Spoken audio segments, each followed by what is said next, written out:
Welcome back to Moody Park in Ewing, New Jersey for Game 2 of the opening day doubleheader of the 2026 ECCBL season. It's Gens, it's Mammoths, Game 2 right here live on Jersey Baseball Nation. As the first pitch in there for a strike from Dan Nafsinger, the Toms River, New Jersey native, a member of the Ocean County Community College. As that pitch put up the middle, unable to be fielded by Chris Galasso. So the leadoff man for the Mammoths is aboard. Ray Mulhern takes his place on first base to get things started here.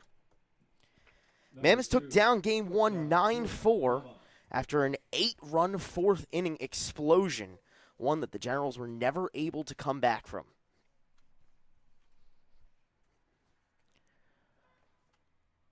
The righty Nafsinger comes set and delivers the first pitch just a hair outside to Jordan Raba, one of the top stars on this Mammoths lineup. Last year was the South Jersey King, making his way to the Mammoths this year for the first time. 1-0 pop down the third base line, left fielder ranging to it, and it is foul just barely. Left fielder Logan Howland was racing to it but couldn't get to it before it reached foul ground.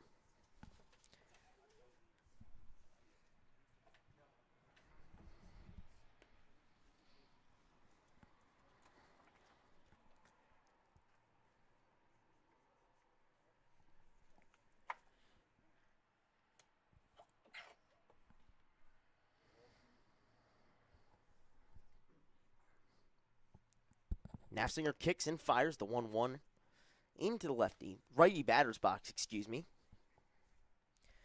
little bit on Jordan Raba, the Region 19 JUCO Player of the Year at Mercer County Community College. Had an incredible year in 53 games.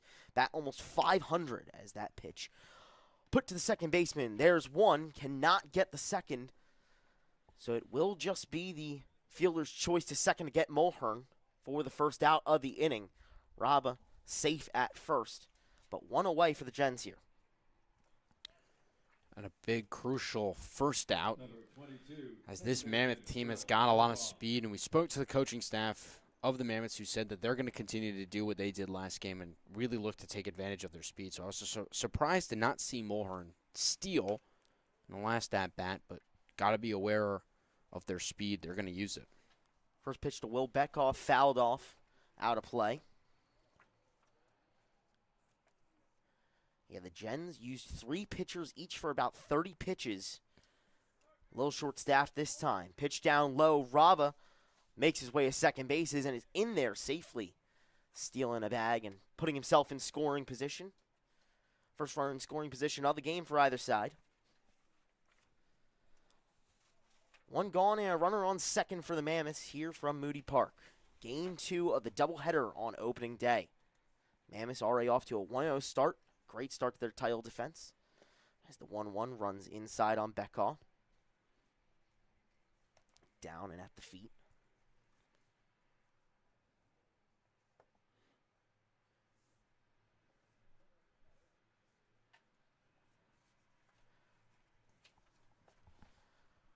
Nafsinger from the stretch, checks on second and fires the 2-1, fouled off yet again by Beckoff. So the count now even at 2.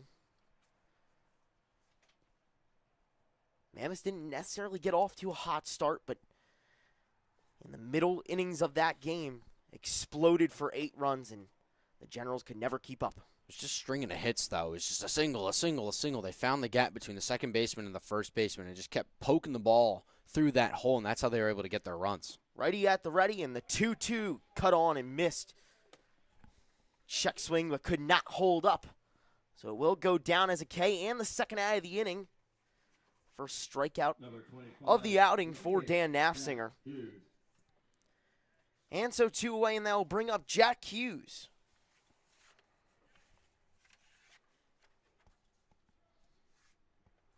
Hughes had that big 2-run double that kind of got the scoring going for the Mammoth in the last game.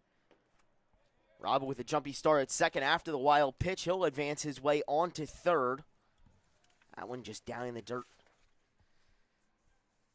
Getting away from the catcher for the Generals today in this second game.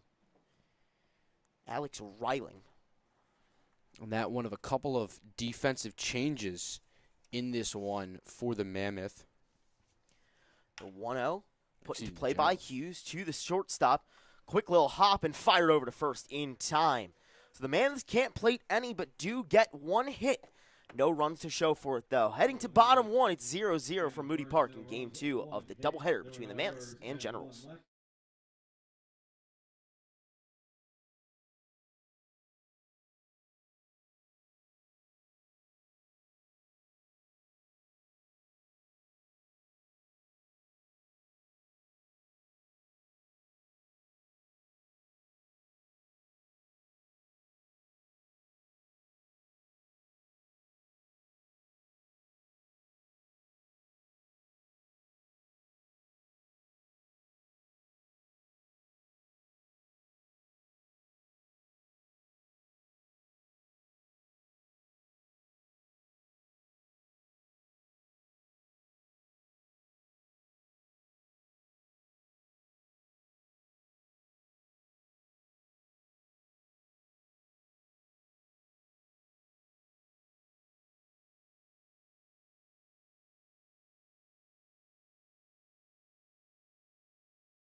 Back here for bottom one between the Trenton Generals and the Mercer Mammoths. Here from Frank Waters Field at Moody Park.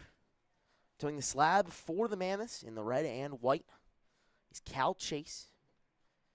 Pitched in the preseason scrimmage just a couple days ago as the first pitch swung on and missed. By the leadoff batter for the Generals, TJ Francis had a solid game one. A hit and a nice play out in center field were the highlights for him. Taking on that leadoff spot yet again here in Game 2. Chase with the 0-1. Swung on and missed yet again. Going straight at Francis with heat. Good to see. You love to see your starting pitcher coming out, throwing not just gas, but throwing strikes, being aggressive and attacking the hitters.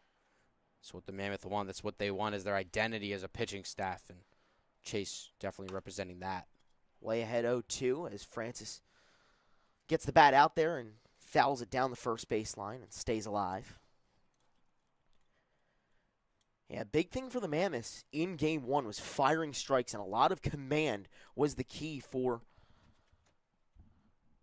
Gary Conover and coach's staff as the 0-2 put into play over to the third baseman and fired in time. And that's Williams over at third. He's taken over as he's switched with Burkhaw. So Burkhaw's moved from third to second, and Williams goes from second to third. Some of the other defensive changes for the Mammoth in this game, they've got Clark catching instead of Tomei, who's now moved to first, and Hughes is EHing in this game, as well as Steve, who's moved out to right, and Ammerheim is no longer in the lineup for this Game 2 of the day. There's a whole lot of changes on both sides. It's the first pitch from Cal Chase to Chris Galasso, unable to be fielded. Just a little bit of a sloppy play there from the Mammoths. Jordan Raba unable to collect. So a man aboard for the Generals with one out. And a chance to possibly get on the board early. They were not the one to strike first in game one, maybe trying to do so here in game two. An error to Williams, who tried to get a little cute, a little fancy, cutting over and picking that ball, but unable to come up with the play. So the first runner aboard in this game. First pitch from Chase. Down low, but good for a strike. To Antonio Destrobats. And when speaking with head coach Brian Meskel, he said, I'm loving the at-bats that this guy is putting together. Excited to see more of him in game two. Galasso jumping around at first. The 0-1 fouled away. So once again, Chase ahead 0-2. Working quickly and efficiently here so far. Mammoths trying to get the sweep on opening day. One game one, 9-4. In a combination of great hitting and pitching.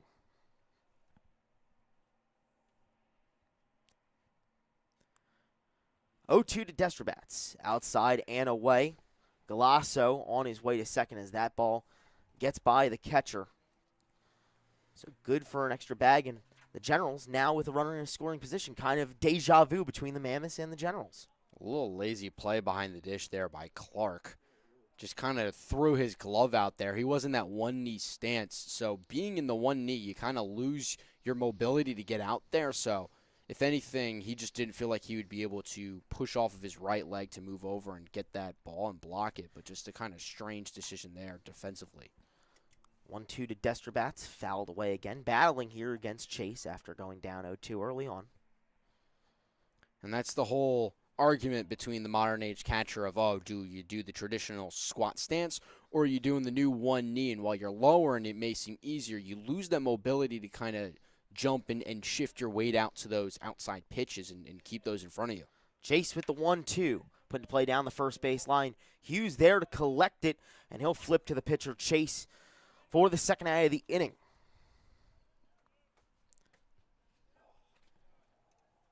Galasso makes his way over to third after the putout. And so 2 away, and it'll bring up Jake Ruppel. Trying to get the Generals their first run of this game. Only were able to score in 2 innings in the first of a 2-game set today. Back-to-back innings, might I add. Chase with the first pitch. Down low and outside. And so another adjustment that needs to be made in this new game is that the umps have now switched locations. So because of that, and the fielding ump now behind the plate, you've got a new zone that you've got to adjust to if you're a bunch of hitters. So not only is it a new pitcher, a new game, new situations, but a new umpire and a relatively different strike zone. A whole lot of adjustments being made all around on opening day in the ECCBL. Both teams and umpires. 2-0 pitch. Put down the third baseline, but foul. Galasso had to jump out of the way of that one with a little bit of an acrobatic play off the bag to get out of the way of that one.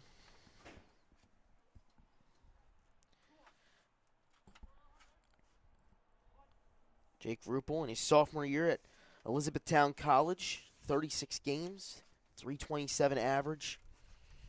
Solid year there, trying to continue his good hitting in the ECCBL as that 2-1 now fouled back. Count evens up at 2. Battling.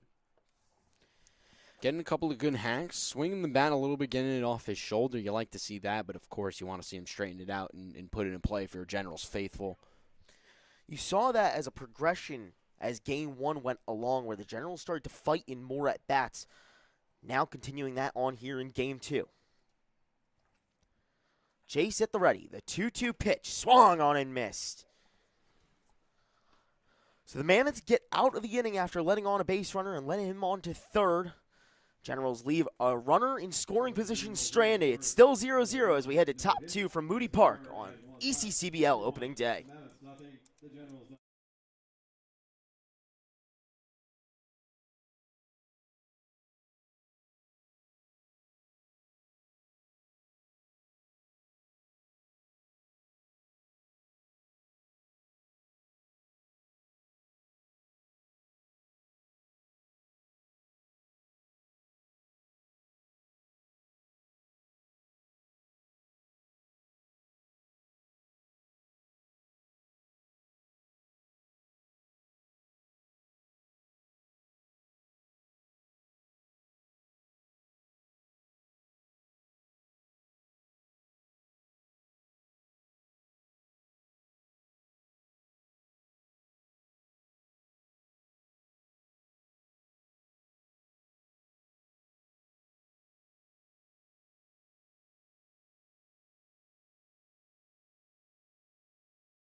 Back here in Ewing, New Jersey for 2026 ECCBL opening day.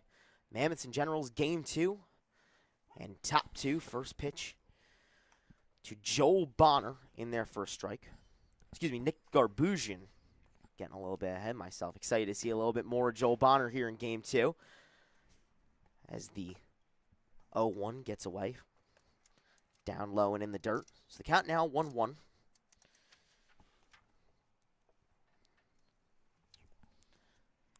Dan Nafsinger flares the glove, kicks the leg, and fires the 1-1 in there for a strike.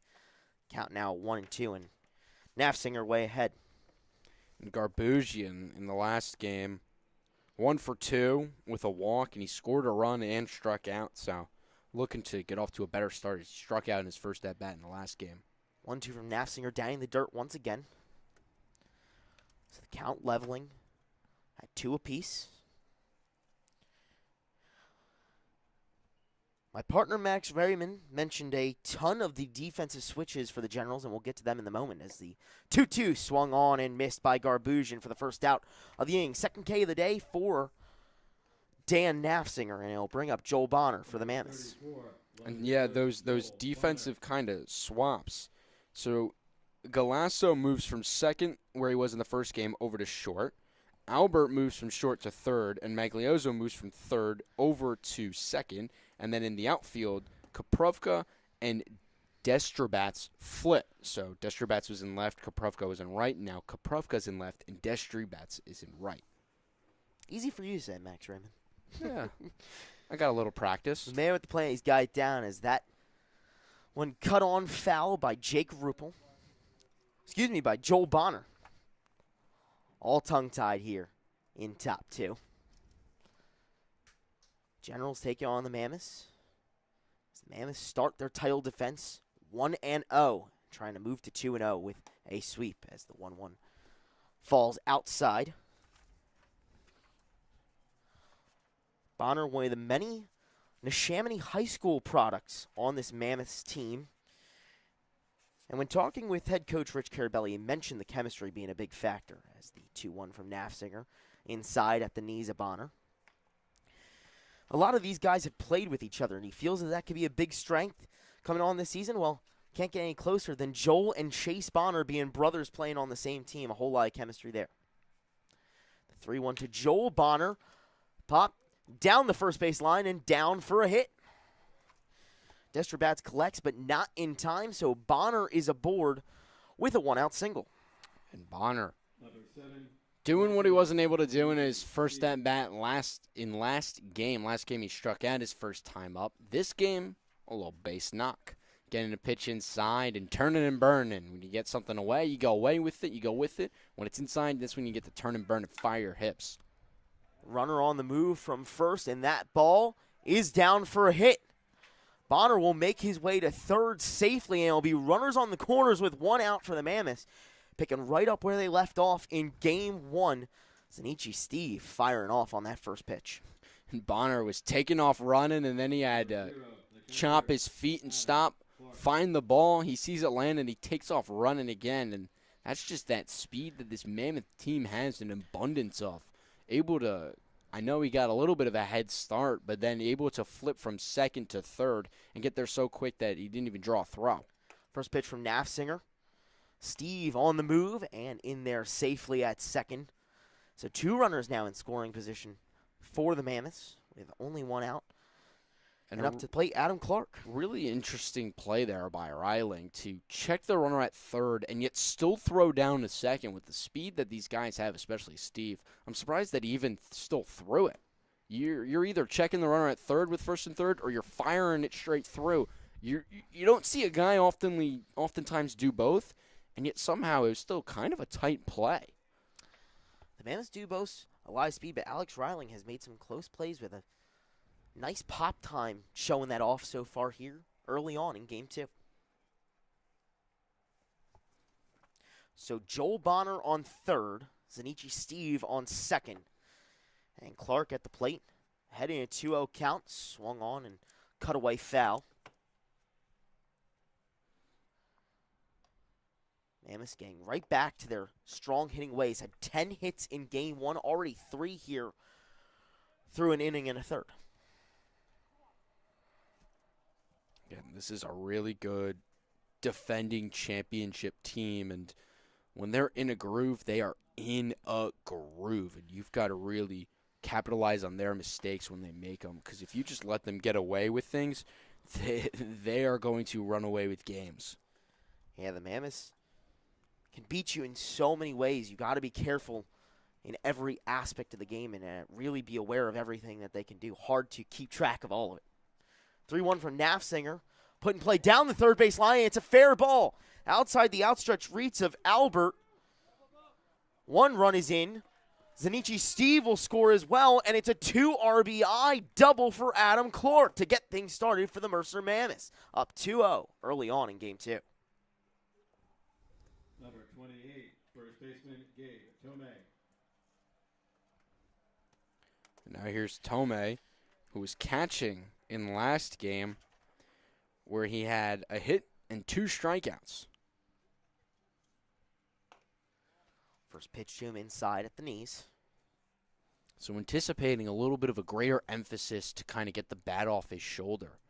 I know the strikeouts, they were both swinging, but again, just kind of want to see him, or he wants to see out of himself, that right there, a base knock. A great one right up the middle.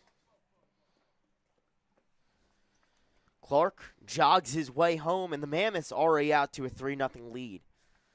A hitting onslaught, punishing the Generals here in top 2. And again, like I said, when they come in bunches. When they're in a groove, they are in a groove.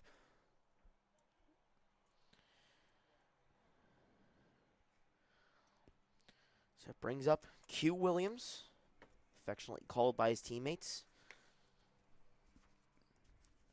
as he takes the first pitch outside. Williams, one of the many Vikes of Mercer County Community College on this team, as he fouls that one back into the fence. A team that had a really strong season, almost made it to the JUCO World Series. Was 1 win away, but could not quite get it done. One of the strong hitters on that lineup. 49 games played, 369 average, 51 hits, and 10 doubles. Allen put in play down the third baseline, and they will get the out at second. Heads up play by Albert to fire over to Galasso to get the lead runner. So 2 away here, but the Mammoths already causing some chaos and doing some damage. As we turn back over the lineup card, back to Ray Mulhern.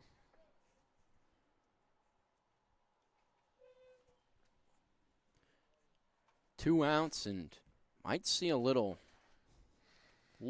dancing around from Williams. He's got great speed and might want to cause some trouble and maybe manufacture something.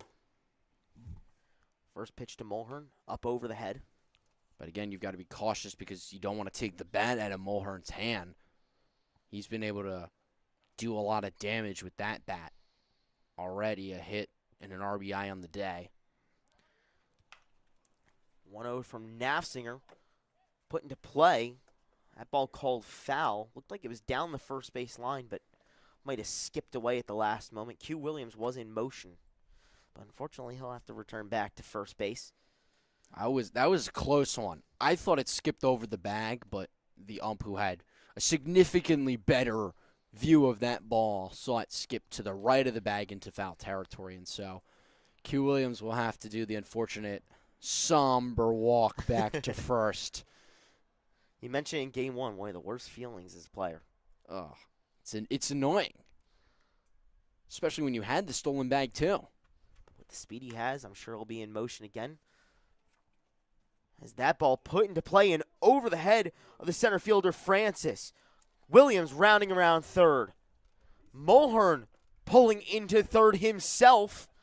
And Williams will score from first on a RBI triple from Ray Mulhern, and the hits keep on coming for the team in red and white. And again, that's why I say if you're Q Williams, you're stealing with caution. You're not running with reckless abandon because you've got great speed and you know that you can take the bag. You're running with smart caution and trying to time up the pitcher and find your moment because you don't want to take the bat out of the hands of a guy like Mulhern who can do so much damage. As Francis trying to hold Williams and faked like he was going to be able to catch it or something. I don't really understand what he was kind of doing with his arm out. Usually they tell guys when they're running out there, keep it tucked because it slows you down when you stick it out. But he had his arm out the whole way. Maybe he thought he could get it, and it just went over his head. So a little bit of a defensive miscue turns this game into a 4-0 gap as Raba fouls that one off. 2 outs and a runner on third for the Mammoths. 5 hits already in this inning. Trying to do some more damage with 2 outs and pull away even further. Nafziger kicks and deals. The 1-1 put out of play over onto the blacktop. Nearly over to the basketball courts over here at Moody Park. Not quite so lively today, but come a couple weeks, it sure will be. Nafziger fires. The 1-2.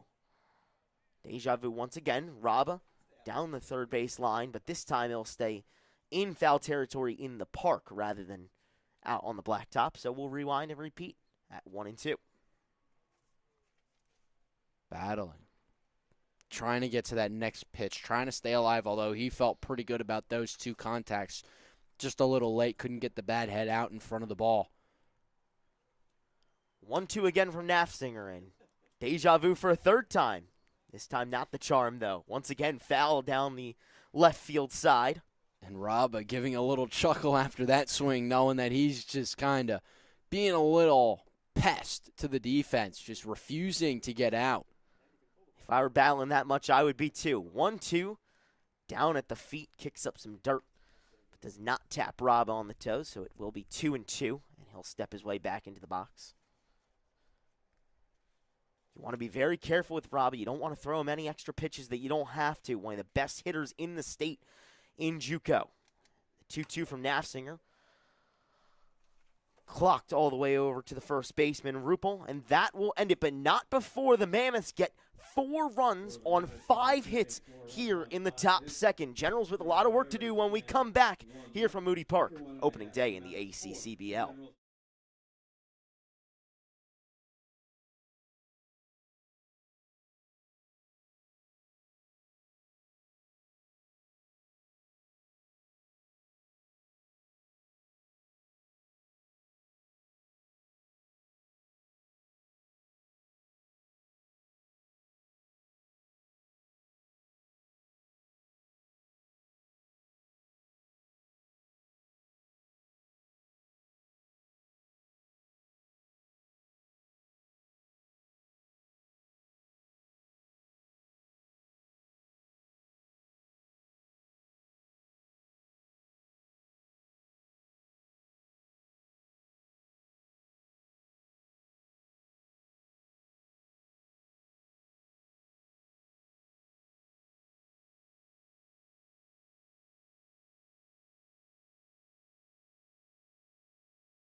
Albert.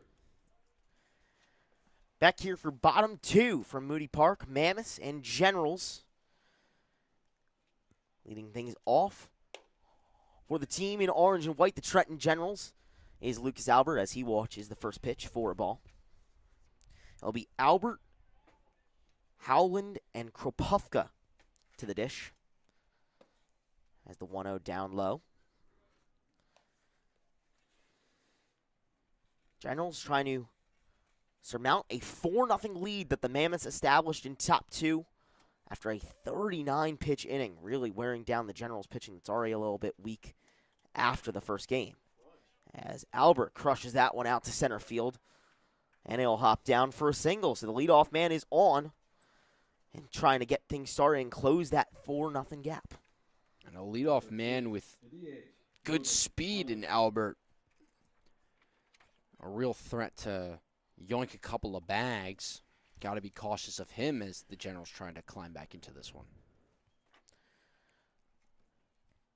So bring up Logan Howland, the designated hitter in this game too, as he fouls the first pitch off.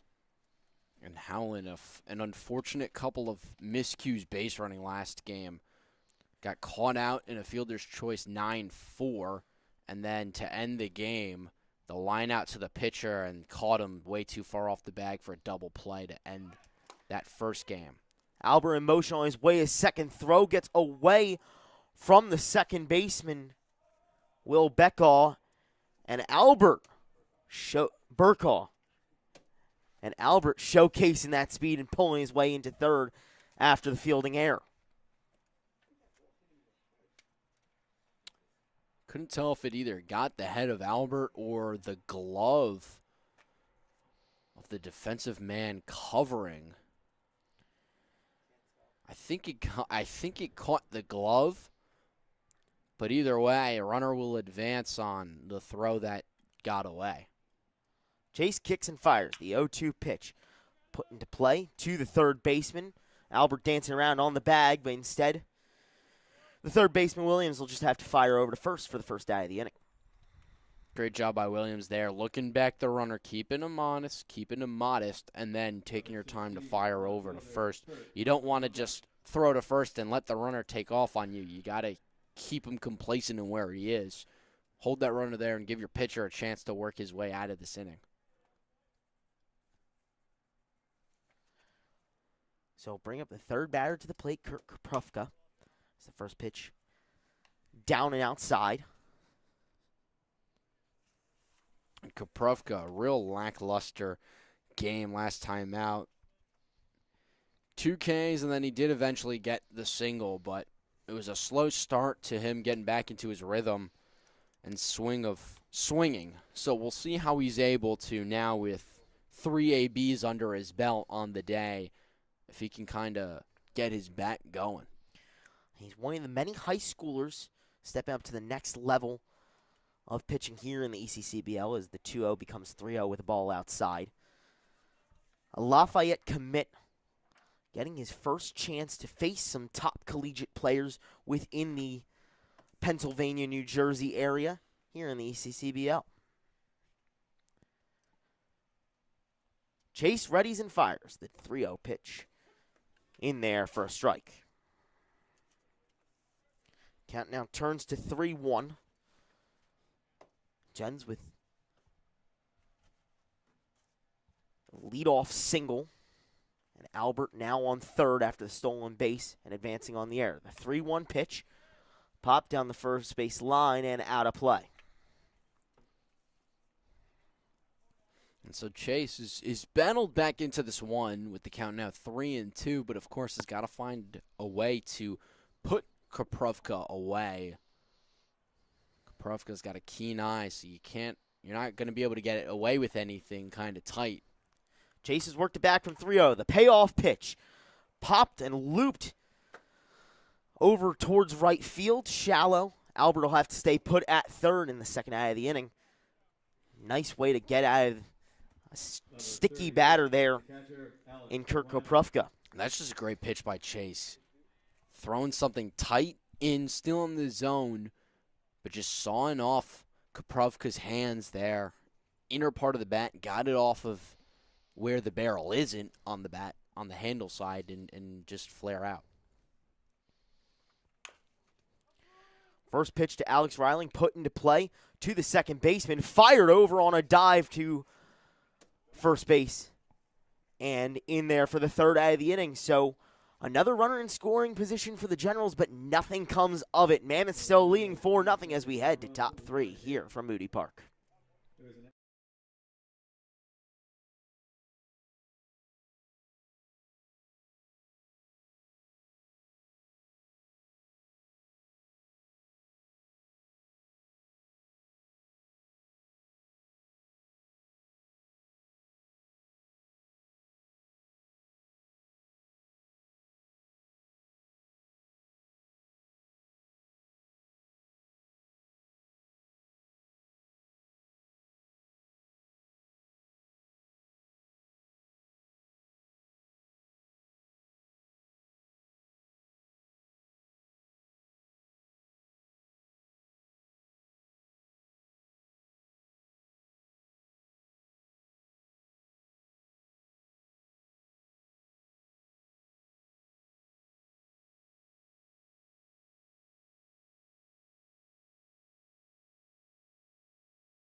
Welcome back to the 2026 ECCBL opening day from Moody Park in Ewing, New Jersey on Jersey Baseball Nation, your home for the ECCBL Liberty Division.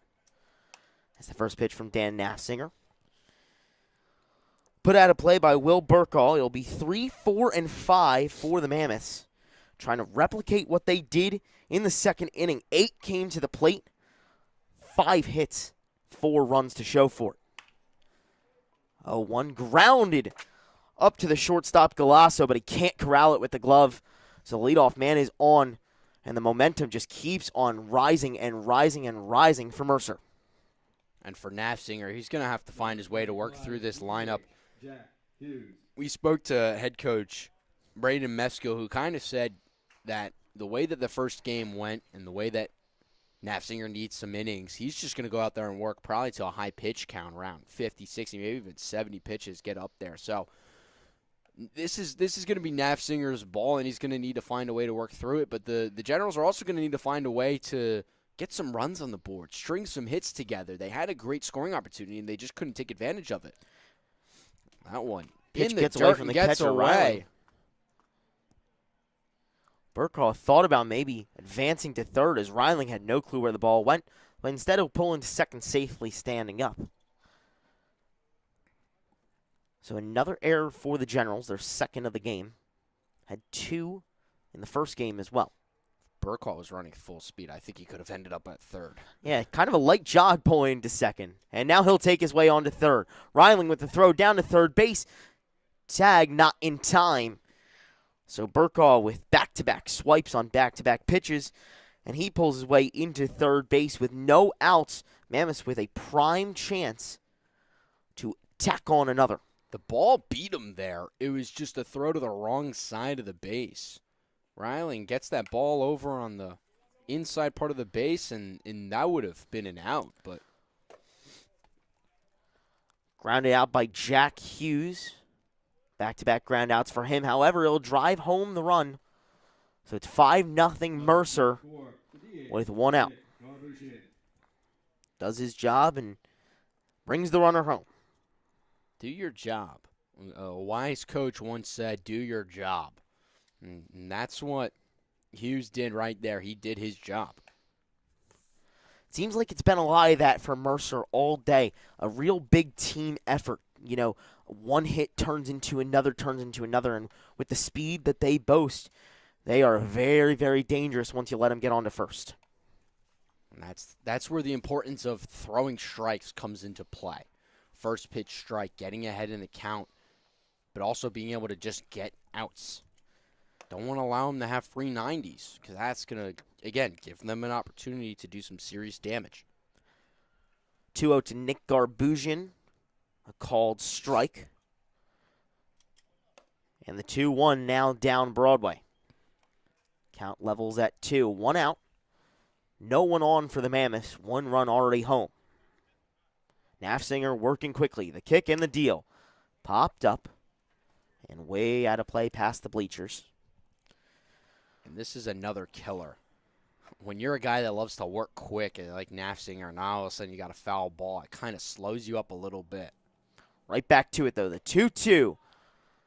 With a little bit of movement, couldn't find the corner, just barely missed. So the count runs full now.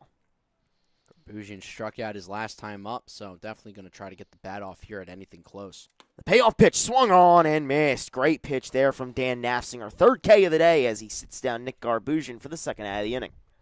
Well, he got the bat off his shoulder, just at a pitch that was a little off the plate. Nafziger taking advantage of the fact that he knew he K'd him up already, and so threw something close, but not too close.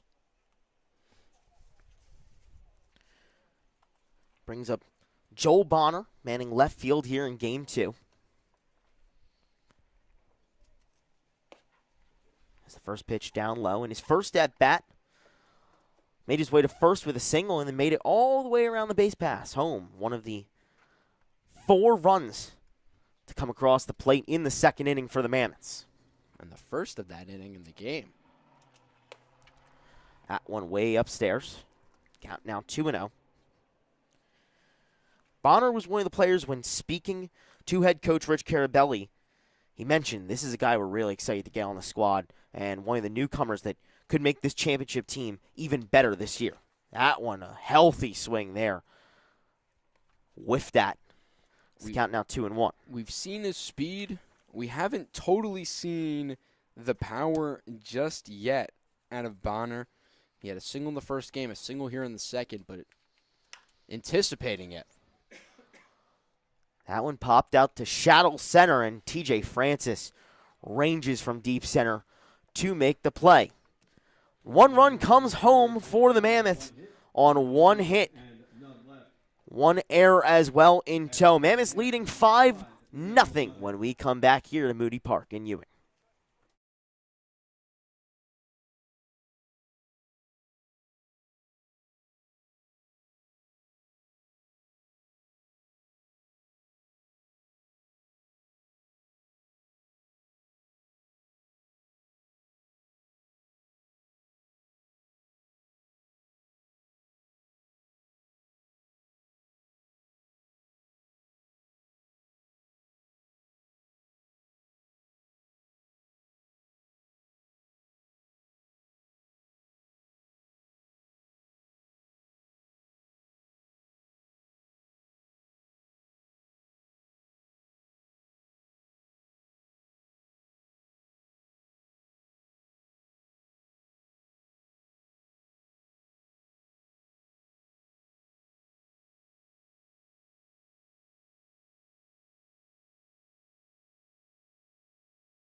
Back here to bottom three. This contest between the Trenton Generals and the Mercer Mammoths. Mammoths, the 2025 ECCBL South champions, starting their title reign with a 9-4 victory in Game 1 against the Generals, up 5-0 here early on in Game 2. TJ Magliosa takes the first pitch for a ball. After him, it'll be back to the top of the lineup, TJ Francis and Chris Galasso. That one grounded up the middle, past the outstretched arms of Jordan Raba, and TJ Maglioso has his first hit of the 2026 ECCBL season. Had a feeling that one was coming. Struck out looking his first two at-bats in the first game, and then he flew out to the right field. So it kind of felt like he was progressing and getting there, and it finally, there was the first hit, and a great opportunity with now Francis, the hottest hitter of the whole day, coming up to the plate. Francis in that first game was 2 for 3 with a walk, and he had scored a run as well. So, guy with great speed, the leadoff hitter, the real high on base percentage of 750 already in that first game. Or 75, excuse me. Chase steadies and readies and fires the 0-1. Throw down to second from Clark. Does not get Maglioso in time, so TJ swipes a bag. The TJ at the plate takes that pitch for a ball. And Maglioso into scoring position, trying to give the Generals their first run of Game 2. Back to the other TJ and TJ Francis, though. One of the top players on this Generals lineup, a D1 commit to Sacred Heart of the newly named Metro Conference, as that one popped up into the parking lot. Named. You don't really see conferences change their names all too often. That darn acronym, Max, that darn acronym, you know. The MAC, the Metro Athletic Conference, and the Mid-American Conference. Getting some confusion between the two. 1-2 to Francis outside. Gets away from the catcher, Clark. So Maglioso will advance his way to third. No outs, no other runners on. And a 2-2 count at the plate. Generals stranded a runner in scoring position both in the first and second. Trying not to do that here in inning number 3.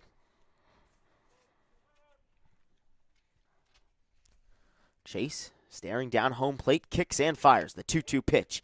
In there for strike 3. TJ Francis punched out.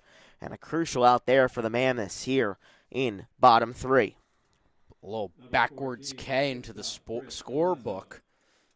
Just got Francis jumping around, looking like a little leaguer who just experienced facing a curveball for the first time. You know, you're growing up and you're like, all right, guys, the kids at this level, they throw curveballs, so you got to stay in there. It's going to look like it's coming at you, but it's not. And Francis was just jumping around there. Really fooled on that curveball. A great curveball from Chase. Yeah, great pitch from him there, and I don't envy being in TJ Francis' shoes facing that pitch. Neither do I, no. That's why I'm a PO now. Club baseball. I'm happy to be up here in the booth instead. So 1 gone, and the runner still on third for the Gens. Chase steadies and fires the 0-1 to Galasso. Down center lane for strike 2. And Chase in his 5th 0-2 count of game 2 so far. Doing a great job. Again, just getting ahead, throwing strikes. That's all you've got to do.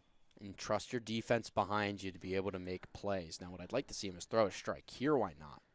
Every pitcher's thrown a ball on 0-2. 0-2 inside. He tried to. Tried to get that ball on a string, but couldn't quite get into the zone. But again, if you get in a rhythm of strike 1, strike 2, and then you're throwing a ball almost guaranteed, then the batter's just going to know what's coming. Eventually, you've got to throw a strike on an 0-2 count because otherwise the hitter's just going to take it automatically. 1-2 to Galasso near the helmet upstairs. I know you don't want to throw him a perfect pitch. You know, you don't want to throw something that it's like a get-me-over strike. You're not trying to do that. You want to throw something kind of off the edges. But, again, every pitcher, and we saw this from both teams in that first game, every single time they got to an 0-2 count, the next pitch was a ball. They didn't throw a strike.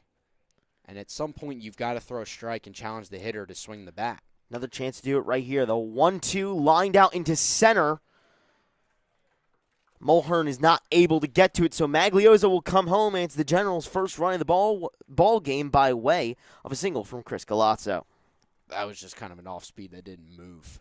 He was trying to – Chase was trying to kind of do what I was saying, which is throw something close to the zone, and it just didn't move enough off the center plane. And Galasso did a good job just kind of going with it. First pitch to Destrobat. Swung on and missed. Went right at him with the heater.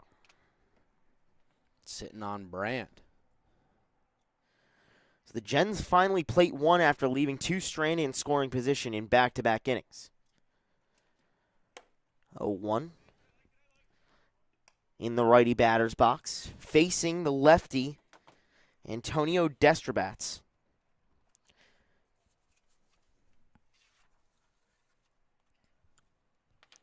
Count even at 1. Chase checks the runner and fires. And deja vu. That ball put back out into center. Mulhern can't quite field it perfectly. So that'll give Chris Galasso the chance to advance his way onto third. So it's runners on the corners with 1 out for the Generals, and something might be cooking here, Max. Maybe, just maybe, but again, they've got to be able to find a way to execute. We saw in the last game they had 1 out in bases loaded, and then you had the ball into right field and ended up getting a force out at second base, and then you had the ground out, and you had bases loaded and were only able to score 1 run out of it. So you've got runners at the corners and a chance to do damage, but of course you've got to be able to go out there and execute, and you got the heart of the lineup and a perfect chance to do something. First pitch to Jake Ruppel. Popped up. Once again, out to Mulhern. Runner tags from third. Janitor throw to home plate. It won't get there in time on the bounce. So another run comes in for the Generals. It does go down as a fly out to center. However, Jake Ruppel does his job, and brings home another run for this Trenton squad trying to edge their way back into this game.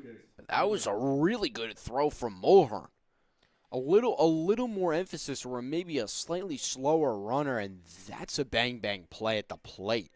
I think Clark should have at least tried to, make it seem like the throw was going to be close, because it was a lot closer than it really seemed to be.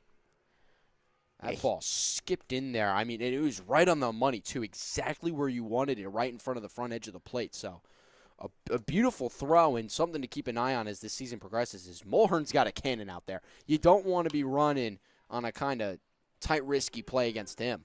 That one looped over the head of Burkaw and down for a single. So the fourth hit of the inning for the Generals off the bat of Lucas Albert. And they're finally finding their stride here in the second game of 2. He's got 2 hits in this game. He had 2 hits in last game. He is 4 for 4 in his last 4 at-bats with 4 singles. Splitting these Mammoths defenders and putting his teammates in great spots to score. As it'll bring up Logan Halford. First pitch in there for a strike. So doing a little bit of maintenance. Destrabats at second. Albert at first. A 5-2 ball game with 2 gone here in bottom 3. And now Howland a chance to keep this inning going. Chase checks the runner at second. And from the stretch fires the 0-1. Fouled away, and once again ahead 0-2. Really working and getting ahead quickly in counts. And now this is where communication as a catcher comes into play, because Destrabats is taking a huge secondary on leg lift of Chase. If you're Clark, you might want to try to signal, or somebody signal to Chase to say, hey, let's try an inside move here, because watch this massive jump. He gets the second leg lift. Trying to get out of the jam with less damage as the 0-2 runs high. It wasn't so extreme of a jump on leg lift there, but the pitch before, he was really jumping, and nobody's really keeping Destrabats close. Yeah, both the shortstop Raba and the second baseman Burkaw playing off the bag. As the 1-2 put back to the pitcher. Second baseman can't corral it, so Burkaw kicks it around, and the runner is safe at first. So it will be bases loaded with 2 outs for Kurt Koprivka. A great chance for the Generals to tack on more. The leading run at the plate here. Already have plated 2 here in bottom 3. Trying to ride the rhythm that they found here in game 2. First pitch to Koprivka. In there for a strike. Really, really important at-bat. Could be a key at-bat here when this one is all done and over, is Koprivka and his ability to get a hit and drive in a couple of more and really tighten this game back up. That one just a bit inside to the righty Koprivka. So the Generals with Destrabats on third, Albert on second, and Halford on first. Count even at candlesticks. Chase fires. That one fouled down the first base line on a pop. And Chase once again 1 strike away from getting out of this inning. It's not been being behind in counts. It's been once you get ahead, what can you do with those counts? That's where the other pitches come into play. The fastball is upstairs. The breaking ball is down and away or down and in, something that moves. That's why movement is so important. 1-2 pitch from Chase. Gets away from the catcher, Clark. So Destrabats will score at home. A little bit of a jog there from Clark to find the ball, and it allows another run for the Generals. A 3-run bottom of the third and chance for more. And now you've got the tying run in scoring position. Again, adding to the importance of this at-bat for Koprivka, as you think that the most damage seemingly you could do now intensifies with a single base hit. 2-2 pitch. In there for strike 3. So the Generals leave Albert stranded on third and Halford stranded on second, but not before they can plate 3 on 4 hits. It's 5-3 Mammoths, and we got a different ball game than Game 1 here in Game 2 from Moody Park. Stick with us on Jersey Baseball Nation for ECCBL Opening Day.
Back to action, and we got quite the ball game on our hands. Top 4 from Moody Park as Dan Nafsinger fires a first pitch strike in there to Zanichi Steve. It'll be 7, 8, and 9. I have a 10-man lineup coming to the plate for the Mammoths.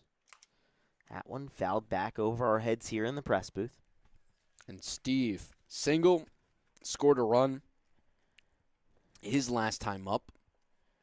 Looking to start off an inning strong, but, of course, behind 0-2 already.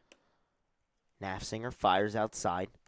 Something he used to his advantage to get out of a jam in top 3 was quick deliveries, firing and then getting right back and ready on the mound, doing so once again here. The 1-2 pitch, breaking ball just misses outside. Yeah, it looked like he landed awkwardly. He's going to touch up his landing spot. We're in the second game now, and it progresses. That little divot on the mound grows and becomes an awkward place to land as that breaking ball kind of popped out of his hand, and he's probably going to go back, readjust, as that's another pitch that definitely was not where he wanted it to be. Tried to find it again, but couldn't, so we come to a payoff pitch. Full count to Steve, and he fouls it back into the fence. So we'll redo it.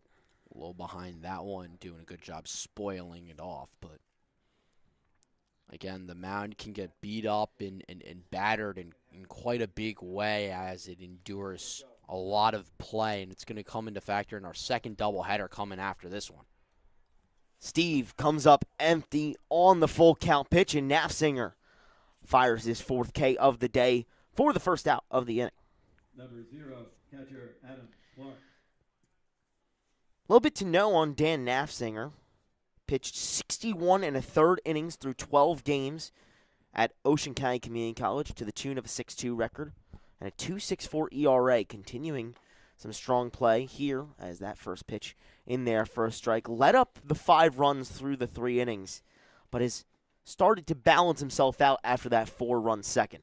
He settled back in a groove, absolutely, as he hits Clark on that one, but it was a big, heavy 39-pitch second inning where those 4 runs came into play, and then he settled down 15 pitches only in the 3rd, so a bit more economical, and Clark gets plunked there, and it was Clark who had done a lot of damage with the 2-run double that he had hit in the second inning Gets hit by that one, so free 90s. And again, this is not something you want to give to this Mammoth squad, is free 90s. And that is free because Clark didn't have to do anything. He just kind of stood there and took it. Definitely did. Not necessarily a fun one. Took it right on that outside shoulder and was not very happy about it. Screamed out in pain, but regardless, he'll talk with the athletic staff and see if he can continue over on first base. But for Nafziger, it's all about being economical, and you want to work through innings and work through batters quickly. As again, the more you kind of throw, the more they get to see you, whether it's when they're in the box or they're in the dugout. And the more they see, the more comfortable they get facing you. And so when you work through the lineup for your second time and for your eventual third time, as he's going to potentially end up reaching, the best way to kind of dominate when you see across all levels, pitchers that dominate the third time around, it's because they were economical and they weren't throwing a lot of pitches earlier in the game. Runner goes from first, and Clark, despite being hit, already in motion and is able to swipe a bag. Well, yeah, really not feeling it too much on that shoulder, I suppose. Already scampering his way into scoring position. Again, that's why you can't give free 90s to this Mammoth team, because they've all got speed. All these guys up and down the lineup are threats to yoink bags. 1-0 down low, now 2-0 to Gabe Tomei. The first baseman taking duties from Jack Hughes. Hughes still in the lineup today, but on both sides, a whole lot of defensive switches and a couple errors on both sides contributing, maybe a part of it. Well, you're also first game of the season, moving guys around, giving guys some different opportunities. I know we spoke to the Mammoth coaching staff. He said they had 2 second basemen but no third baseman, so that's why Burkaw and Williams were switching around. That one popped out to center. Francis got a bad beat on it, pops over his head. Clark will come in to score easily as he rounds third, and it's a stand-up double for Gabe Tomei as that one was rocketed out towards the 400 mark. Mammoths lead it 6-3. Francis hasn't played the cleanest defense. And I understand that he's really in this lineup because he's done a lot of damage with his bat, but defensively, I know he had that nice dive-in catch that he was able to come up with, but that's now another ball where he just got a bad read, got crossed up, and wasn't able to use his speed to get out there. I feel like he's a faster guy that can cover ground, and he just hasn't been able to get good reads off the ball. There's a little heads up over there, our first base coach. Nick Samaras laughing it off. Former player in the ECCBL. He knows what it's like to be in these games and having some fun now as part of the coaching staff for the Mammoths, who are threatening once again the Generals a lot of danger. It's the third straight inning of being able to put up a run. That one good for a strike, so the count now 0-2. It's Tomei on second. Clark came in to score after he was hit by a pitch. It's all about consistency with baseball, and if you're consistently able to put up a run every inning, it's really hard to catch up to a team doing that, and it's also really demoralizing when even if it's just one run that they score the next couple of innings for the Mammoth. Being a general player, seeing another run scored, another run scored in the next inning, and not being able to just put up a zero is really taxing emotionally in a game that is as much emotionally as it is physically being able to execute out on the field. Nafziger steps off. And if you've been holding on to your Mercer Mammoth stock from last year, it just keeps on going up here in this early start to the 2026 season. A 9-run first game and a win. Already implementing that offense early on once again here in the middling stages of the second game. 6-3 Mammoths, a runner on second and 1 gone. And now a 2-2 count to Q Williams. Righty-righty matchup. Nafziger fires up high near the head of Williams. So the count now runs full. Can't lose Williams because he's got speed and possibly the potential for a double steal from the Mammoths. Really don't want to put him on first. The payoff pitch from Nafziger. Put into play by Williams. Past the outstretched arms of Galasso. That'll move Tomei over to third, and it's runners on the corners from Mammoths after a single from Q Williams. Just under the glove of a diving shortstop. and Galasso. And so now a little bit of a mound visit, giving your pitcher a moment to kind of catch his breath, adjust, but also as a coach, you're going out there talking to your defense and saying, all right, we got first and third, here's what we're going to do, because you know for absolute certain there is no question in my mind that Williams is not stealing second base on one of the first 3 pitches in this at-bat. If he gets a chance, he's without a doubt going. So as a coach, you've got to figure out, do we want to try to throw through? Are we trying to backpick the runner at third? Or are we just going to let him take it and focus solely on the batter in Mulhern, who's 2 for 2 already on the day and has been really doing damage with 3 hits in, I believe it is, 4 plate appearances. Yeah, singled in the first inning of Game 2, had a triple that scored a runner in the second. A very dangerous bat at the plate. And with Nafsinger's pitching count getting a bit higher, you look over to the Generals bullpen and you see Jeff Blake warming up. Coach Braden Meskill said, hey, we're going to try and give this guy as long of a leash as we can. Nafsinger said, I'm ready to go as long as you want me to. Perhaps maybe his time on the mound coming to a close. Yeah, his pitch count is getting real high, up in the 70s, getting up into the 80s right now. So definitely getting close to that. And his limit, wouldn't be surprised to see a new wing come into play soon. A lazy little pickoff, he might know that he's kind of stalling a little. Yeah, trying to buy a little bit of time as Q Williams takes his place on first base. Tomei over on third after the conference. And the Mammoths still in a very threatening position to expand on their lead. 6-3, Mercer leading. That one down in the dirt as it skips across home plate. Back to the top of the order, it's Ray Mulhern. The 5th batter to come to the plate here in top 4. Standing tall is Nafsinger. Readies and kicks the leg and fires. The 1-0 put into play. No one able to cover at second. Perfect hit from Mulhern. It'll score 1. Tomei will be the runner who comes across home plate. Williams was speeding as he was already in motion. He'll make his way into third, and the Mammoths now leading 7-3. And that'll do it for Nafsinger. He's up to 86 or so pitches, 86, 87 in that range, and so that's certainly his day done, but he battled out there.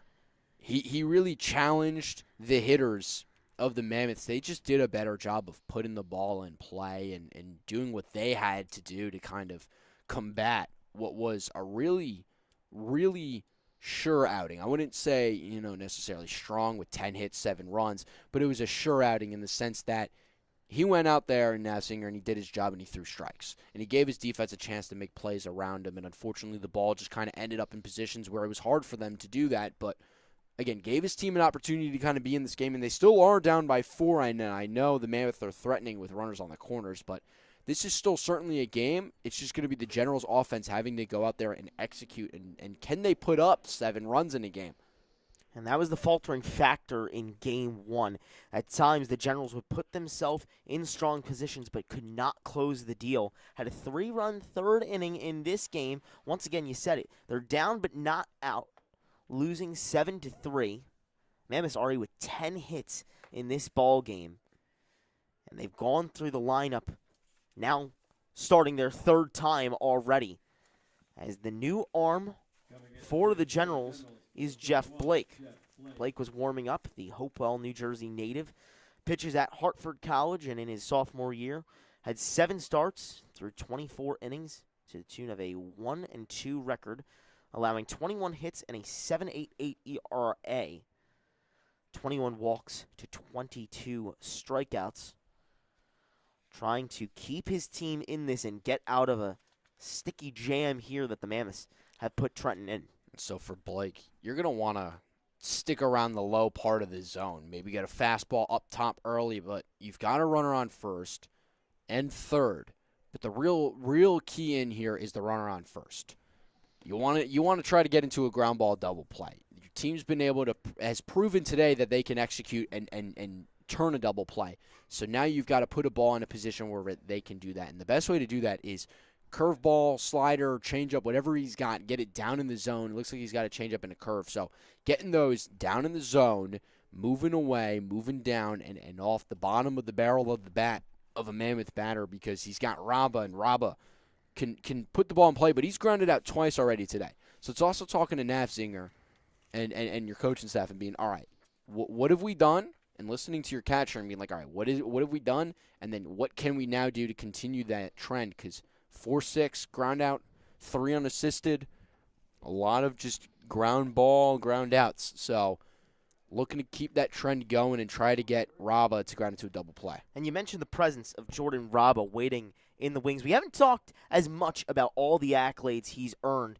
He was the Region 19 JUCO Player of the Year, won the tournament MVP after going 10 for 15 in the Region 19 tournament to send MCCC to a chance to make it to the JUCO World Series. And he's hoping to continue his strong hitting ways here in ECCBL. He's not just one of the best hitters on the Mammoths. He's not just one of the best hitters in the ECCBL. He's one of the best hitters on the East Coast and tri-state area. With a chance to produce here, as the first pitch from Jeff Blake in there, just a bit outside, but called for a strike, and the runner will make his way down to second. So it's Mulhern into scoring position, as well as Williams standing on third. So now 2 into scoring position with only 1 out for the Mammoths and the chance of a double play ball gone. Well, not just that, though. The Generals are keeping their fielders back, so they're playing for just simply the out at first. They're thinking about just simply getting outs, and they're willing to sacrifice the run to do so.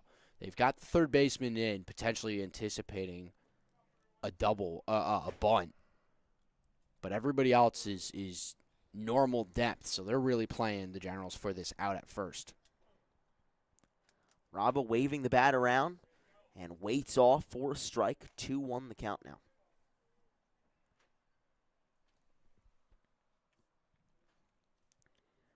Still up at third. So anticipating still a potential bunt, although Raba and his bat and the fact that it feels like he's due for a hit. Blake eyes the runners and fires. The 2-1, which now turns to 3-1. 2-2, excuse me.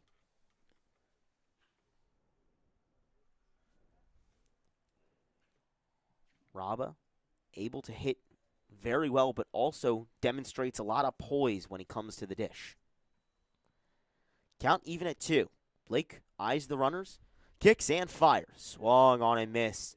Healthy swing from Jordan Raba, but he comes up empty. First strikeout of the day for Jeff Blake. And now it's 2 away for the Generals and a chance to get out of the inning with only allowing 2 runs. So the wait for that first hit of the season continues for Raba. He's going to have to wait one more trip around the order. He did get a walk last game, but no hits yet. We talk about a guy who hasn't been hitting. Now it turns over to a guy who has been. Will Burkaw singled in his last at-bat and came all the way around, had 2 stolen bases, and ended up being driven in later on. The ground out from Jack Hughes brought him home as he takes the first pitch for a strike. Still Williams on third, Mulhern on second. Blake deals, almost taps the foot of Burkaw, but he swiftly gets out of the way, so the count evens at Candlesticks.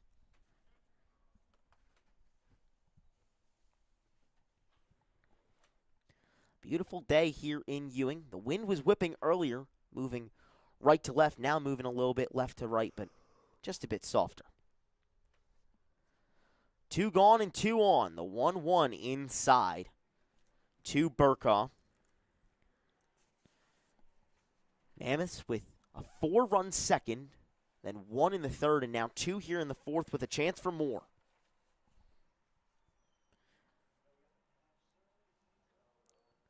Blake eyeing down home plate, fires. The 2-1 fouled off by Burkaw.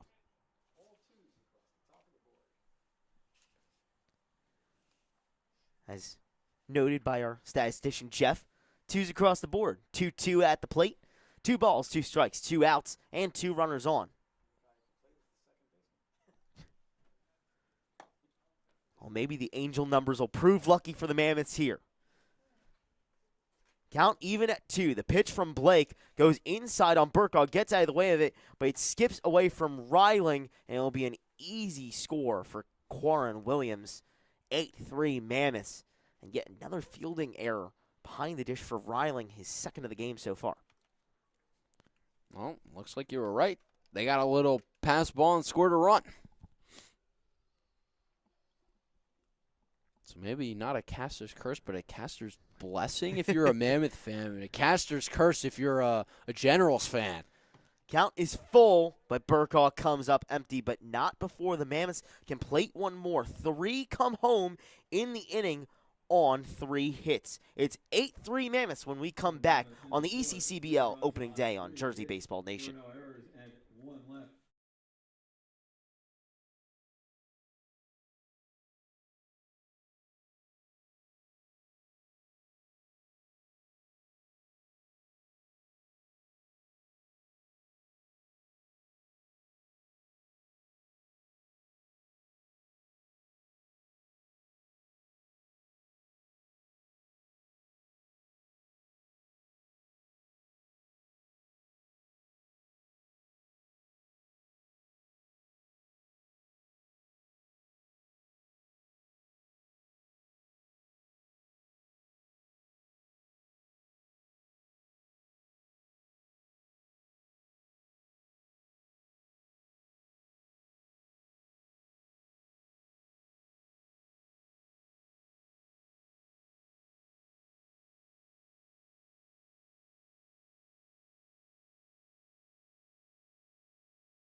Welcome back to an offensive explosion here at Moody Park for the ECCBL opening day. It's 8-3 Mammoths picking up right where they left off after a 9-4 victory in Game 1 to start off their title defense, 2025 ECCBL South champions.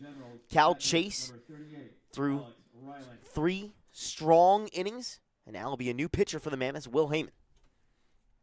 Chase's final line: 3 innings, 4 hits, 2 strikeouts, and the 3 runs allowed. And the final line for Navzinger was 3 1/3, 10 hits, 3 Ks. He did allow 8 runs and had 1 hit batter, but no walks. No walks for either of these guys, which is something you like to see if you're a pitching coach for either side. Bright spot to be found for both sides is the first pitch from Heyman. Down center lane to Alex Reiling. It'll be 8-9 and back to the top of the order with TJ Francis coming to the plate here. That one skips down into the dirt and kicks him up as the count evens at 1. Heyman attends DeSales University and appeared 14 times in 2026. 1-0 record and a 6.10 ERA through 20 2/3 innings. That one just up high and outside. Reiling grounded out his last time to the second baseman. Trying to find his stride in his first offensive times here in the 2026 season as that one beautiful breaking ball finds home plate and evens the count at 2.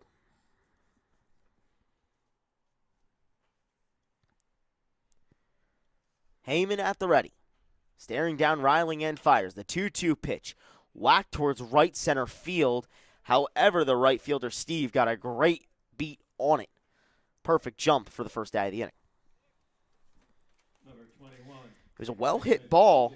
Maglioso. However, better defending from the Mammoths, and it seems like every time that the Generals have taken one step forward, it's just 2 steps back, or the Mammoths just being a little bit faster to the punch. I feel like whacked was the perfect word to kind of describe how that ball was hit. It wasn't really hit. It was kind of just like slapped out there, and it just hung up a little bit more than Reiling might have wanted to. The wind pointed in a different direction, and that ball might have just died, but it just stayed up there because it was just kind of slapped. That one in there for a strike, much to the dismay of TJ Maglioso.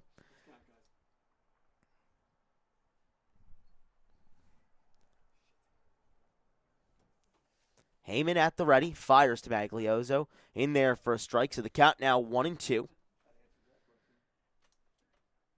The CCSU transfer, Central Connecticut State University, trying to find a home. Had a single in his last at-bat, as that one goes low to Maglioso. Came all the way home after a stolen base as well. Was driven in a inning where 7 came to the plate for the Generals, and they really found their stride seemingly for the first time this season. Strike 3 called. Beautiful pitch there from Heyman. Breaking ball finds the corner for the second out. Filthy curveball there from Heyman. Had Maglioso dancing out of the way of that one as it kind of cut and curved right back into the zone. Had him buckled, had him jittering, had him jumping, unsettled. It was so good. Max Raymond's using all the adjectives. That's how you know it's good, as the first pitch. He throws it again and gets Francis jumping. It's just an unsettling, and being at this angle, we can see it move so beautifully and perfectly. It jumps out of the hand. You know, you get that little rise out of a traditional curveball, and it comes right back in. That one, a little more inside, but again, it's just such a gorgeous pitch to get to watch and see work and move. Couldn't quite find the location on that one, but he's been using the breaking ball well through his first appearance of the season. 1-1 turns to 1-2, using that breaking ball once again. It's so efficient. It's just, he's so effective with it, and when you've got perfect command, you know, when you're a pitcher and you've got command of your pitch, it's going exactly where you want it to, and it's just so gorgeous. And then you can go right there and gas him up.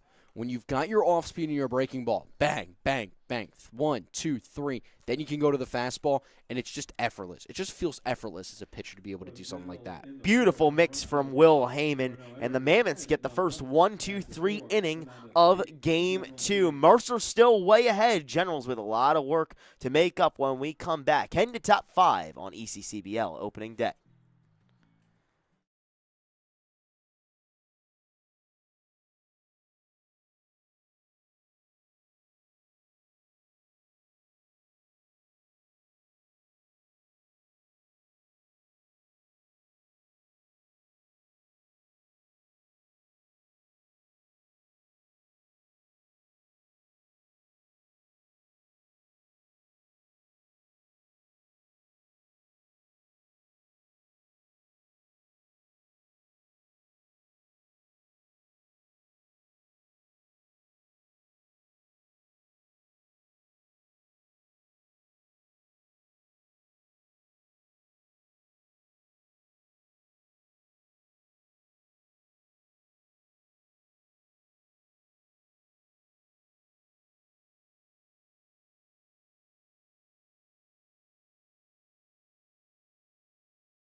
Welcome back to the action on the ECCBL opening day. Thanks for sticking around with us on Jersey Baseball Nation. Charlie Jones and Max Raymond on the call with you.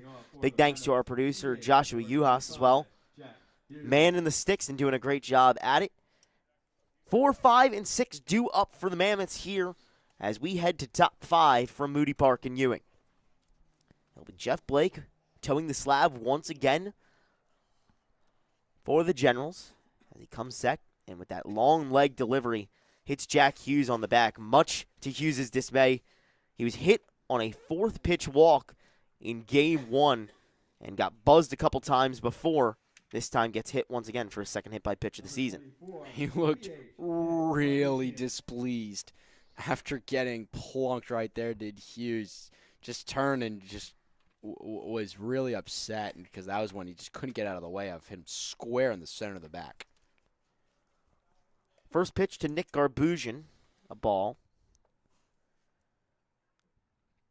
Garbusian taking his 3rd at-bat of the game. 2 prior were both Ks. Righty-lefty matchup as Blake fires inside on Garbusian. I gotta tell you, Max, I've come across a lot of fun baseball names. One of my favorite, Cash Strider of University of Florida. Nick Garbusian is a fun one to say. It really is. It just rolls off the tongue so nice and clean. One of my favorites, though, a guy I got to spend a little time with. His name is Sheldon J. Walker. He's got 3 names in there, but he's the 3rd, so he goes by Trey Walker. It's just something because Sheldon J. Walker, it comes off so clean, but of course then he also goes by Trey, which is just such a cool thing that I got to learn about. Both of them are great options. Absolutely. I'm a fan of both. Absolutely. Let us know your favorite baseball names in the live stream chat. We'll have to go back and check. Start a conversation. Why not? 3-1 to Garbusian. Inside and gets away. Hughes will advance to second regardless because of the walk. He jogs away, and Garbusian will take his way to first. So first 2 batters of the inning on for the Mammoths. And they are in a groove today. 9-4 win in Game 1, up 8-3 here in Game 2, with a chance to extend on that lead. First and second with no outs, and Joel Bonner to the plate.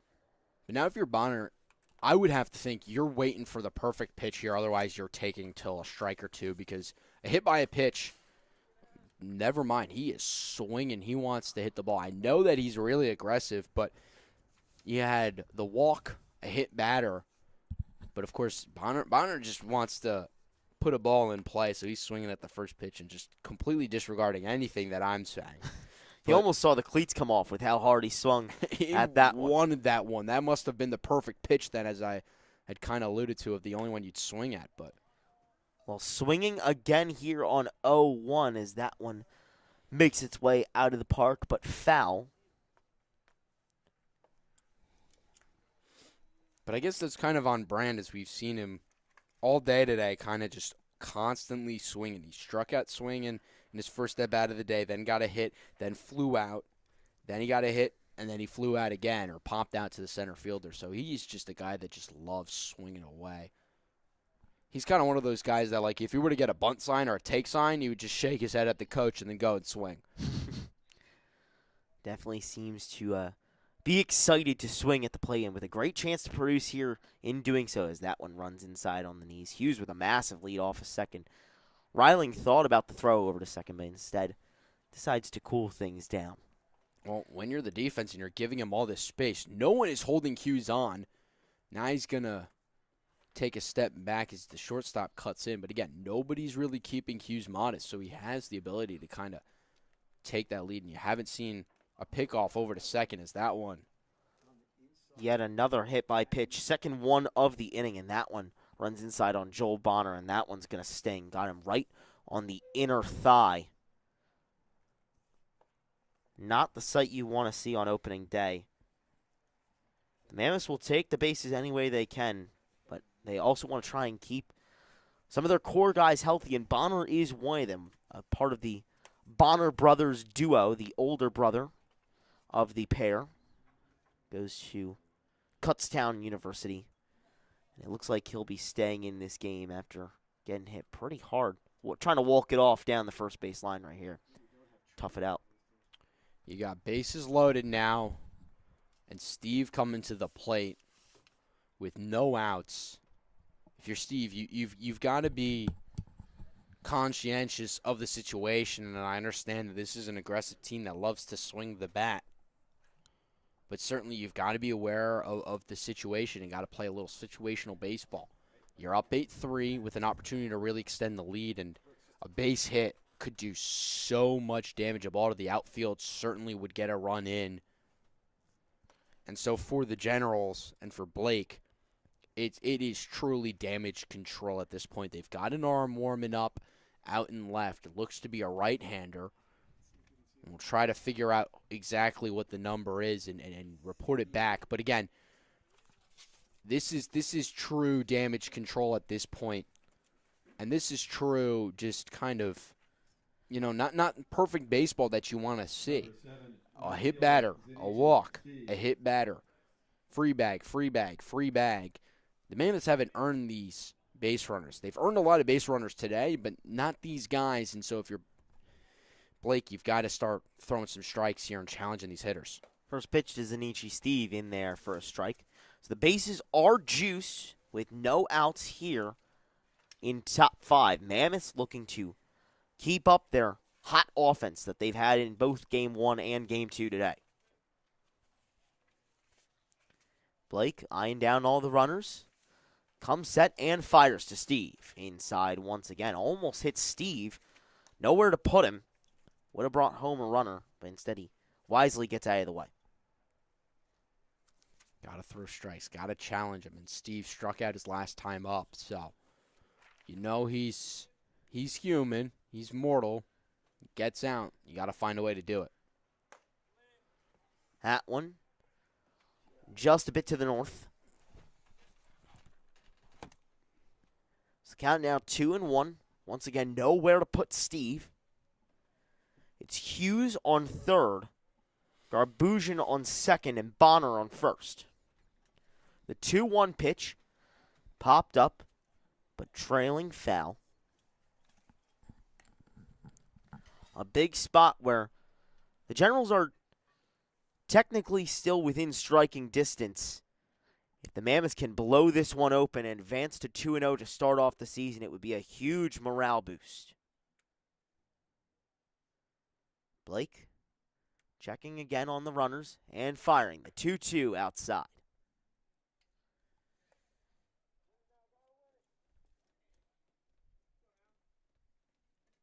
As it stands right now, still 2 games left to play here from Moody Park. It'll be the New Brunswick Matrix and the Trenton Capitals in a doubleheader. But if the Mammoths were to start off with a 2-0 record, as Steve is aboard with a walk, and it'll bring home Jack Hughes. Lead is now 9-3 for Mercer, and the wheels are starting to come off the train for the Generals. When you look around the rest of the ECCBL today, it appears as though, if everything stands as it is right now, the South Jersey Kings and Bayshore Dirty Birds playing a 4-0 ball game where the Kings are leading here in bottom third, playing in Hazlet, New Jersey today, rather than their normal spot in Raritan. They lost the first game after an incredible performance from Gabe McCracken, pitched about 75 pitches and held Bayshore scoreless despite getting into some jams. But in the end, the Dirty Birds are the one who come up with the win 3-2. So as it stands, unless there were to be a sweep in the final series in the Liberty Division today, the Mammoths would already be leading the Liberty Division in the East Coast Collegiate Baseball League, off to their hot start, once again continuing and picking up right where they left off last season. Red hot start. 9 runs in the first game, 9 runs here already in the second game, and a chance to put on even more. And again, tacking on runs every single inning. Run in the second inning, a run in the third inning, a run in the fourth inning, a run in the fifth inning. And the Generals can't seem to find a way to kind of put them to rest. And if you're having trouble with restlessness, and if you're a Generals fan, this is not the guy you want Jeff Blake pitching to. Adam Clark has been hot all day. A 2 RBI double, and came around to score in the second, and then was hit by a pitch and came around to score in the fourth. So gotten on base both times. And scored a run both times. The 1-0 down in the dirt. Ryling collects it this time, though. Had a couple balls get past him earlier today, but much more judicious with the glove this time.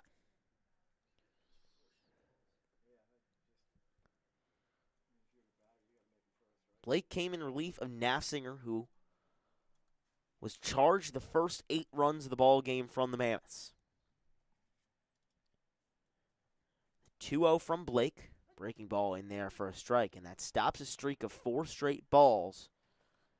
Perhaps the relief pitcher for the Generals starting to lose a little bit of command later into the stages of this game. And for a team that pitched 3 guys who all threw pretty deep pitch counts in Game 1, not a ton of options left. That one outside once again, 3-1. And Blake's pitch count getting up there. That his 30th already, and in 2/3 innings of work. So that pitch count starting to climb up a little bit. Clark has been patient in the at-bat. We'll see what he does with the 3-1 pitch from Blake. Upstairs, patient once again, and smartly so. It'll bring home another run. It's 10-3 Mammoths as Garbusian crosses home. And the Mammoths are in total control of this ball game. So far here in top 5, it's been all runners on. 5 have come to the plate. All 5 have reached. Hit by pitch, single, hit by pitch, walk, walk. A lot of free passes being issued by the Generals here in the late stage of this game. But again, it's the second game of the season, which is why, most likely, that Blake has kind of just been left in this game to figure it out. Had this been a much later game in the season, a game that has a much more significance, you might have taken him out much sooner. You might have even taken Nafsinger out much sooner. So, because it's early, you're trying to get these guys some innings, get their pitch count up, get them back into the swing of things and figuring things out. But certainly for Blake, you're going to want to have to kind of dig into yourself and figure out, all right, when my pitch count starts getting up there, what can I rely on? When I start getting tired, my arm slot kind of drops and dips a little bit, and things might move a little differently, and I might be moving a little slower, and timing might get off. What can I kind of sit back and rely on or adjust to be able to last? Bases still loaded for the Mammoths. No outs as the 0-2 cutaway foul by Gabe Tomei. And you're spot on, Max, that there's no better chance to figure things out for the remainder of the season than a doubleheader early on against one of the best teams where, frankly, you're just trying to show your best. And with limited lineups, as some players still are involved in state championships in Pennsylvania and New Jersey as the 0-2 runs upstairs, you got to just dig deep and see what you can figure out to then make this be a learning experience and move on to the later stages of the season and feel more confident going forward. Great chance for Blake to do so right here in a jam. Base is still loaded for the Mammoths. The 1-2 pitch from Blake popped up towards left field. Kropufka is going to be able to corral it, however, the runners will tag up.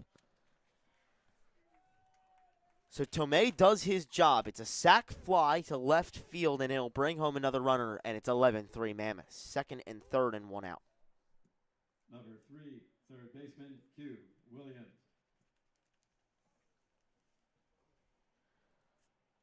Q Williams up to the plate. The final batter in the order before we turn over the lineup card. Clark advances to second. Steve advances to third, and Bonner comes home on the sac fly.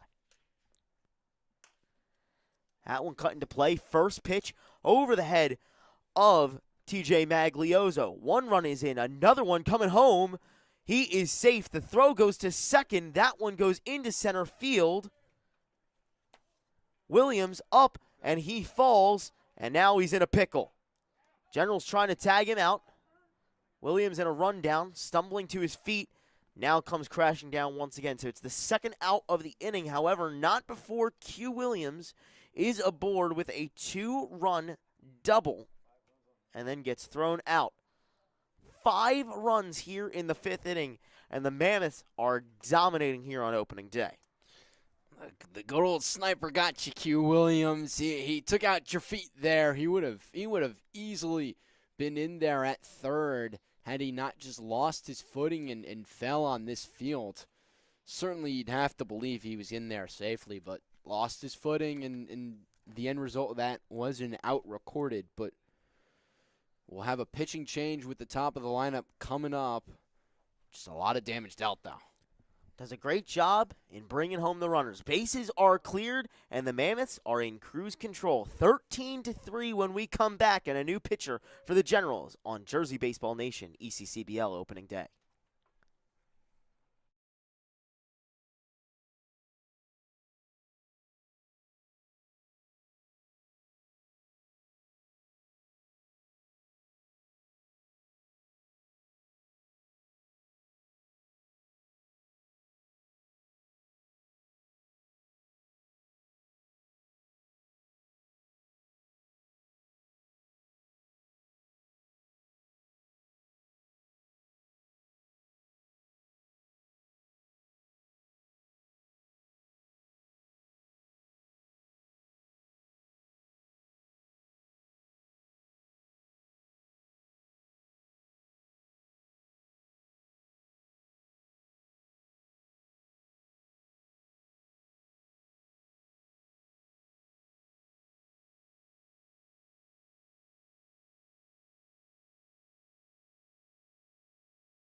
Number 1, center fielder Ray Mulhern.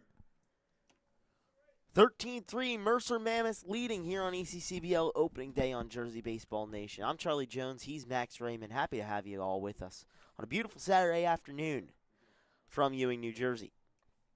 New pitcher for the Generals is Jason Hanfield as the first pitch. A healthy swing there from Mulhern. And not surprised to see that swing out of Mulhern there. He's got 3 hits on the day already, 2 singles and a triple. And he's going out there. He wants more. That one down low. No chance for him to swing at that one. Ooh, Hanfield, beautiful. the third pitcher for the Generals. They threw 3 in Game 1 as well. Plays at PSU Abington, the 19-year-old 6'1 righty. Towing the slab. And gets ready to throw the 1-1 pitch. As that one comes upstairs at Mulhern and looks like it tapped him. So the third hit by pitch of the inning, the 4th hit by pitch of the game, and it'll put another runner on for the Mammoths. Believe that might actually be the 5th hit by a pitch of the game. And yeah, not what you want to see if you're the Generals. And I'll take this time to kind of give Blake's line. He went an inning and a third, 3 hits, 3 walks, 3 Ks, 8 runs, and 3 hit batters. And so that'll be the end for Blake as Hanfield takes over. 0-1 to Jordan Raba outside. Important to note with Blake, he started his day off with back-to-back Ks coming in relief of Dan Nassinger. and then the wheels came off in the 5th. Hit by pitch, single, hit by pitch, walk, walk. 4 free passes allowed as that one falls outside. He started his day with actually 3 Ks. He K'd Raba and Burkhaw to end the inning. Then he started the 4th with a K and then ran into a bit of trouble. That one cut away, way into the trees. Foul here at Moody Park in Ewing.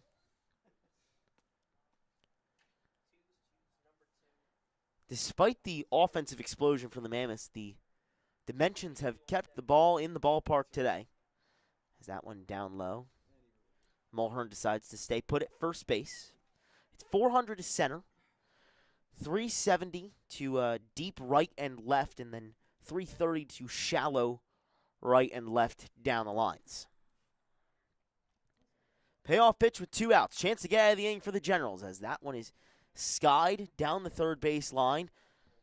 And the third baseman, Albert, cannot get to it. He boasts a lot of speed, but that one was quite out of his reach.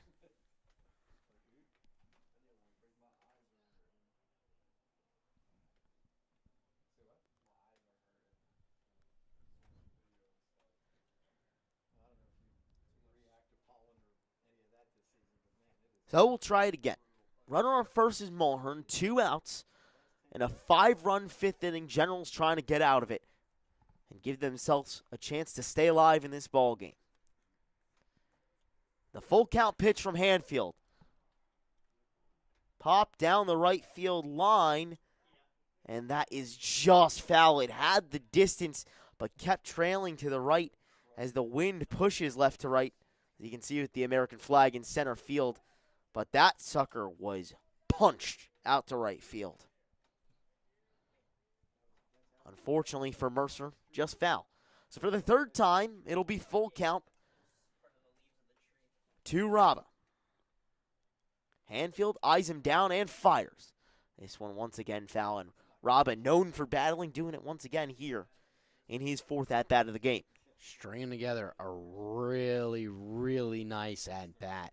Talk about quality ABs, and there's multiple ways of getting a quality AB. Well, getting a high pitch at-bat is one way to earn yourself a quality AB, and Raba has earned that so far in this one and now looking to capitalize. Payoff once again, and this time skied a mile high. Second baseman ranging to it, and Maglioso corrals it for the final out. However, 9 come to the plate for the Mammoths, and a handful of free passes allow them 5 runs here in top 5. Generals facing a mercy rule here on opening day when we come back on Jersey Baseball Nation.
Shortstop, number 14, Chris. Generals facing a Mercy Rule loss on opening day. A chance to avoid it here in bottom 5. It'll be Galasso, Destrabats, and Rupel. As the first pitch from the new pitcher, Jamie Duffy, is grounded past the outstretched arms of the third baseman, Q Williams, and down for a base hit. 7th of the day for the Generals. And the leadoff man is on with 0 outs. A little bit more on Jamie Duffy. The righty goes to Widener in New Jersey, and in 5 appearances, only through 7 1/3 innings, to the tune of a 15.95 ERA and an 0-1 record. 3 Ks, 8 walks, but was a standout at Notre Dame High School just down the road a year prior. The Widener Pride. Intriguing. I think that's one of few schools where their mascot is a group of a creature or an animal. Because, you know, a pride is multiple lions. They are a pride. And I don't think there's many other anything sort that is a group of. You know, like the only other one that I could think of off the top of my head is another pride, the Hofstra Pride in Hempstead, New York. Shout out to Kevin Winter back in Gainesville, Florida, a part of the Hofstra Pride Nation. But other than that, I can't think of too many. 0-2. 2 Destrabats fouled out of play and nearly into the street. How about this bit of trivia? You know what a group of crows is called? I do not. Enlighten me. They're called a murder. A murder. Oh, boy. A murder of crows. When I learned that, I found it so fascinating. It's called a murder. 0-2 swung on and whiffed.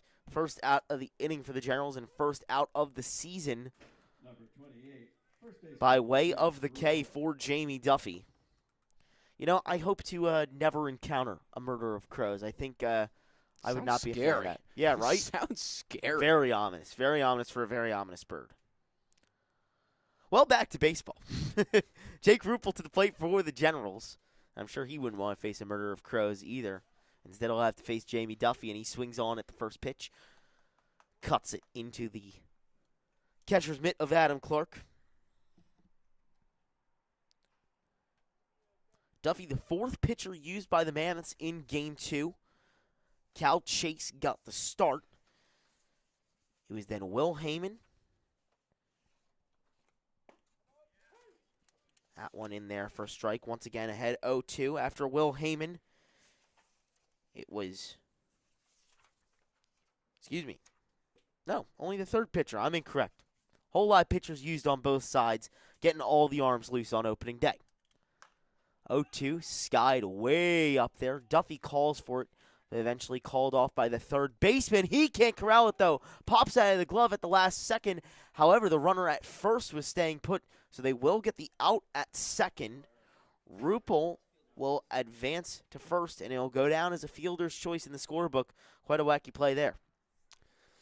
Just an unfortunate play, as now he's also got to deal with the kind of heckling from the Generals coach of Braden Meskel, kind of making fun of Williams for the kind of dive that he had to put on. But those balls, when it gets really high up there, especially with the way that this wind is blowing straight out towards center field, it's gonna dance around on you. It's not like it's straight up and it's gonna come down. No, it's gonna come down. It's gonna move to your right, then it's gonna somehow drift to your left, and it's really hard to get a beat under the ones that are kind of just straight up almost. Lucas Albert skies one to right field. Zanichi Steve is under it. And the Mercer Mammoths close out opening day with a 13-3 victory in Game 2 and advance to 2-0, starting off their title defense in pretty fine fashion if you're a Mercer Mammoths fan. I'm sure that head coach Rich Carabelli would agree. Mercer Mammoths take down Game 1 9-4 and Game 2 here on Jersey Baseball Nation 13-3. Final line 13 runs on 11 hits, For the Generals, only 3 runs on 7 hits, all of them coming in the 3rd inning. And Max, when you look at what the Mammoths were able to do today, they picked up exactly where they were last year, an incredibly strong offensive team, but the pitching was also a great combo as well, able to fire strikes in there and utilize command to their advantage. Absolutely no walks in this game from the Mammoth pitching staff. They allowed a couple of hits and a couple of runs, but no walks, limiting those free passes. 4 walks in the first game. So 4 walks in total on the day across 12 innings of work. It's a really, really good kind of line that you'd like to see out of this team. Again, we spoke to the coaching staff, and they talked about putting an emphasis on throwing strikes. Their guys went out there and did that and executed to perfection, and they took advantage of mistakes, errors, and misplayed balls, walks, hit by a pitch. They took advantage of guys that were on base and in scoring position, and they executed at a higher level than the Generals were able to do. And just an all-around, that's what you look to see out of the defending champs. Is that's almost what you expect to see out of a defending champ, is them going out and continuing the excellence. So the red and white of the Mercer Mammoths celebrate their banner in great fashion, putting up 22 runs across 2 games and getting out to a 2-0 start, leading the Liberty Division of the ECCBL. Well, we're happy that you could stick around with us for a doubleheader of baseball on this Saturday afternoon. For Joshua Yuhas, our producer and color analyst on Game 1, and Max Raymond, our play-by-play guy on Game 1 and color analyst in Game 2, I'm Charlie Jones saying so long from Moody Park in Ewing, and we'll see you back for the doubleheader between the New Brunswick Matrix and the Trenton Capitals right here on Jersey Baseball Nation. So long.